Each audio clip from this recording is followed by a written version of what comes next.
So did you know that Sonos will always release a new firmware on a Tuesday? Let me reword that. When Sonos releases a firmware, it will always be on a Tuesday. And I wonder why. You might be wondering why. I am just thinking that maybe they don't want to disturb the weekend, so they will push it past the weekend. But why not Monday? Because maybe they are not awake yet. Monday is always a bad day to do anything and to start work, right? So put it on a Tuesday and it gives you a little bit of buffer to fix anything within the weekday for the Sonos engineers, so that you will still get it fixed before the weekend. But then again, Sonos never fixes anything within days, if not weeks and months. But anyway, on 23rd of May, which is a Tuesday, they released 15.4. So a lot of you will be asking, is 15.4 good to go? Now, the last time that Sonos marked up this firmware version was with TruePlay, and that was version 14.12. So 14.12 was broken, and it wasn't until 14.18 before it was fixed 3 months later. So a lot of us turn off auto update so that the system doesn't auto update into an erroneous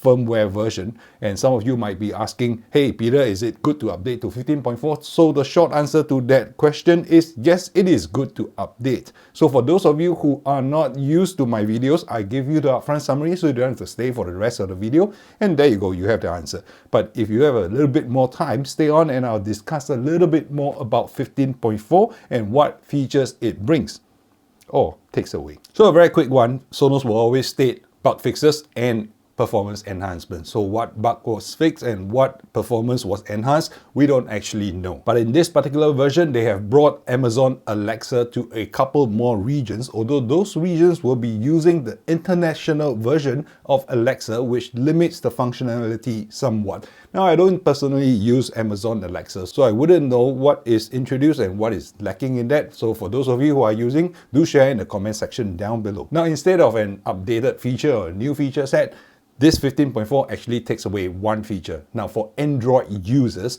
what you used to be able to do was to be able to play the music, the songs on your Android device into the Sonos ecosystem, but they have taken that away. So you no longer have the ability to play on this device, on an Android device. Now, Sonos has given some alternatives, which is to go either via Bluetooth or NAS, or you can upload to a streaming server that supports music upload before you are able to stream it back down into the Sonos system. Now, I'll just go through a little bit of those alternatives. Bluetooth is a slight problem because not all Sonos system supports Bluetooth. Now, what supports Bluetooth? The Sonos Roam and the Sonos Move, they will support Bluetooth. Those are portable speakers with built-in battery. The New Era 100 and the New Era 300, those will also support Bluetooth natively without the need for dongle. So those are the only speakers that will support Bluetooth. Now, alternatively, if you have a device that allows line-in, like the Sonos 5s or the Play 5s, you can actually adapt a Bluetooth dongle, but that's something else that you have to buy into the system so that you can play from your Android device or any iOS device or any Bluetooth-enabled audio transmission device to play onto the Sonos ecosystem, but that introduces a little bit of lag. But then again, if you have no video to lip sync to, it shouldn't be a big problem. So Bluetooth is one. Now, the other implementation that they have suggested for you to play your own music is via NAS. Now, NAS, like for example Synology, you do have the ability to use SMB 1, 2, or 3, and for the older users of Sonos S1 app, instead of the S2 current app, you are limited to SMB version 1, and that poses some security risk. But if you are on a newer version of the Sonos S2 app, you are able to use the later version of SMB, which is a file sharing protocol, and that is slightly more secure. Now, for the details on how to actually connect to those services, I won't cover in this video. You can definitely look up Sonos website for some details on how to do it, but basically you do have to have some technical expertise in setting up a NAS to share your files before you can start playing those. Now, the third option that Sonos has given is to upload into some file sharing, some music streaming service like Apple Music, Diesel, you have Plex as well, and YouTube Music.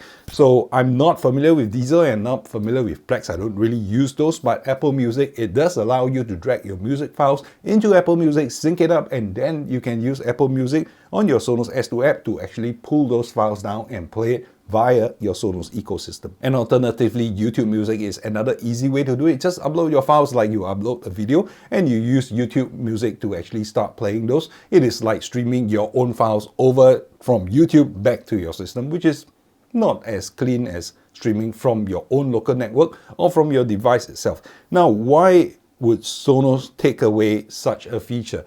I am not sure. I think it might have to do with copyright. I'm not very certain about that. But if you have any idea, do share it down in the comment section below. I don't know, so please do enlighten me. Now, those are the small little things that have changed, maybe big to some people, but not terribly big to me. I don't have an Android device in any case, and I don't use Alexa.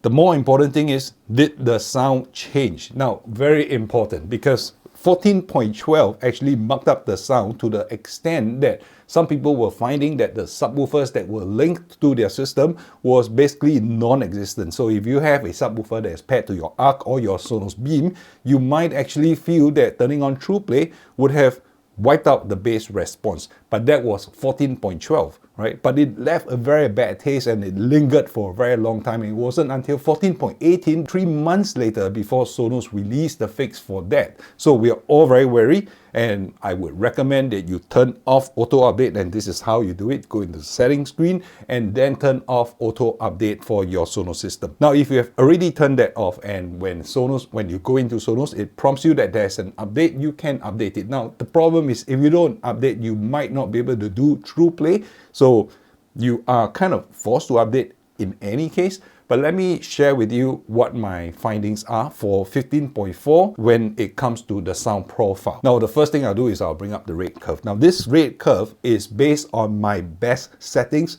for the Sonos Arc with 2 subs and Era 300 as the surround speakers. And you will see that the response is relatively flat throughout the entire range. I had the whole curve smoothed out so that it's easier to read and easier to understand for most of us out here. And I would say that this is the setting that I am happy with, and I find dialogue clear, I find the bass punchy. I do have TruePlay turned off in this particular case, but you know, if TruePlay works for you in your particular room, in your particular setup, I do encourage you to turn it on anyway. Now, if you are interested in that set of best settings for the Sonos Arc to achieve this curve, I'm posting and linking the link to that video right up here. Otherwise, we can wait until the end of the video where I will push you to that video as well. So this rate curve was taken using 15.3, and this frequency response chart basically shows the frequency response of the Sonos Arc system when it comes to playing frequencies all the way from 20 Hz from the far left end to about 20 kilohertz on the far right end of the curve. So you will see how loud it gets at every individual frequency throughout the entire range. Now I'm going to introduce the green curve here. Now the green curve here represents the sound profile, the frequency response of the same system with the same configuration but running 15.4. Now, you can tell that there is actually very, very subtle differences. Now, I would actually even put it down to some measurement variations. Now, in the mid-range, right about 1 kilohertz or so, you will see that there is a slightly pulled down, slightly recessed mid-range. Now, I don't think I will use the word recess. It is just a very tiny difference at about the 1 kilohertz mid-range region. Now, if you move on to the treble region, right about like 12, 13 kilohertz all the way to 20 kilohertz, there's also a slight dip there. But I guarantee you, this difference here, you're not going to be able to hear the difference. Now, even I was unable to tell the difference when I was listening to 15.3 and 15.4. Nothing that is audible, and I really had to depend on measurement equipment before I can spot these differences. So in terms of sound performance, I don't think 15.4 is negative in any way. So definitely good to update. And I would also like to thank all you members out there who have joined the membership on my channel. And these are those of you who have actually signed up over the last 2 weeks from the day I launched the membership section on my channel. Thank you very much for your support. Now, I try to bring you more and more value, but my time is limited, trying to juggle a full-time job and trying to deliver this content to you. So I may not be able to get the best for all members. So treat the joining of membership as a form of support and contribution to my channel rather than trying to get something extra out of this channel. I guarantee you most of the content that you need is actually on the main free unpaid channel already. But I guarantee for those of you who are trying to get updated information, to get information ahead of anybody else, I will actually send out updates on a regular basis to members only. Like for example, in this 15.4 update, I've actually made a post earlier to say that, hey, the update is good to go, but I haven't had time to do the video, so I'll let you know ahead of time. Now, in the coming months and in the coming updates, I will try it out on the day of release itself, and I'll push the information to those of you who have joined the channel as a member. Again, thank you for your support. I appreciate it very much. So today's video is actually a very short one, and when it comes to Sonos updates of the S2 version, of the firmware version, the shorter the video is, the better it is. I guarantee you. That means that nothing has really broken, nothing has really changed much, and we do still retain the sound signature of what the equipment that we've paid for from day one until today. So no difference, no change is a good thing. So if you are interested in achieving the curves that I have actually posted earlier on, you should check out the video I'm posting right here. The top one is for the best settings for the Sonos Arc with a subwoofer and surrounds, and in that particular case, the Era 300 as a surround. If you don't have any surrounds, if you don't have the Era 300, check out the video at the bottom, which is posted half a year ago, that talks about the best setting for a Sonos Arc with a sub. So I'll see you over in one of those videos.